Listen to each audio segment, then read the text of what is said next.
Snoring ಬರೀ social nuisance ಅಲ್ಲ, it's A personal health problem. ತುಂಬಾ ಟೈರ್ಡ್ ದಿನ ಮಾತ್ರ ಗೊರಕೆ ಹೊಡಿತಾರೆ ಅವರು. ಜೆನೆಟಿಕಲಿ ಪಾಸ್ ಆಗಲ್ಲ. ತುಂಬಾ ಹೊಟ್ಟೆ ತುಂಬಾ ಉಂಡು ಮಲ್ಕೊಳಕ್ ಹೋಗ್ಬಾರ್ದು.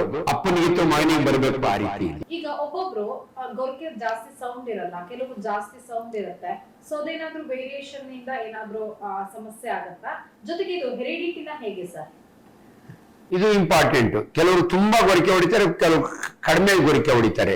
ಕೆಲವು ಸೀಸನಲ್ ಅಂತ ತುಂಬಾ ಟೈರ್ಡ್ ದಿನ ಮಾತ್ರ ಗೊರಕೆ ಹೊಡಿತಾರೆ ಅವರು. ಸೊ ಇವು ಅನೇಕ ವೆರೈಟೀಸ್. ಆ ಸೌಂಡ್ ಅಷ್ಟೇನೆ ಇಟ್ ವೇರೀಸ್. ತುಂಬಾ ದಪ್ಪ ಇರೋರು ಜಾಸ್ತಿ ಆ ಸ್ನೋರಿಂಗ್ ಜಾಸ್ತಿ ಇರುತ್ತೆ.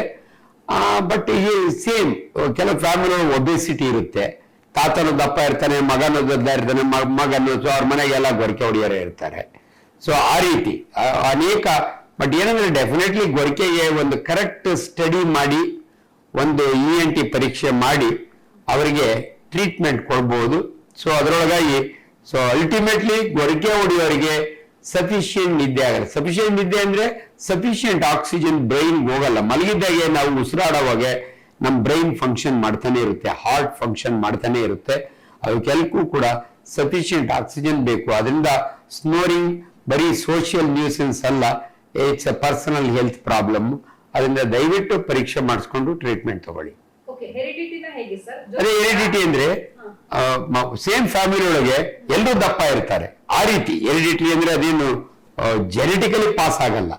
So similar type of food habits. So ಅದಕ್ಕೆ ಬಹಳ ಸಾರಿ ನಾವು ಹೇಳ್ತೀವಿ, ಉಂಡ ತಕ್ಷಣ ಮಲ್ಕೋಬೇಡಿ, ಸ್ವಲ್ಪ ಓಡಾಡಿ ಅಂತ ಹೇಳಿ. ಆಮೇಲೆ ಹೆವಿ ಮೀಲ್ಸ್ ತಗೊಂಡ್ರೆ ಪರ್ಟಿಕ್ಯುಲರ್ ನೈಟ್ ಟೈಮು ತುಂಬಾ ಹೊಟ್ಟೆ ತುಂಬಾ ಉಂಡು ಮಲ್ಕೊಳಕ್ ಹೋಗ್ಬಾರ್ದು. ಅಂತವ್ರಿಗೂ ಸ್ನೋರಿಂಗ್ ಆಗುತ್ತೆ. ಬಟ್ ಫ್ಯಾಮಿಲಿ ಅಂದ್ರೆ ಸೇಮ್ ಮನೆಗಿರೋರೆಲ್ಲ ದಪ್ಪ ಇರ್ತಾರೆ, ಅಂತವ್ರಿಗೆ ಅವ್ರ ಮನೆಗೆ ಎಲ್ಲರೂ ಗೊರಕೆ ಹೊಡಿತಾರೆ. ಅದರಲ್ಲೂ ಹೆರಿಡಿಟಿ ಅಂದ್ರೆ ಜೆನೆಟಿಕಲಿ ಅಪ್ಪನಿಗಿತ್ತು ಮಗನಿಗೆ ಬರಬೇಕು ಆ ರೀತಿ ಇಲ್ಲ.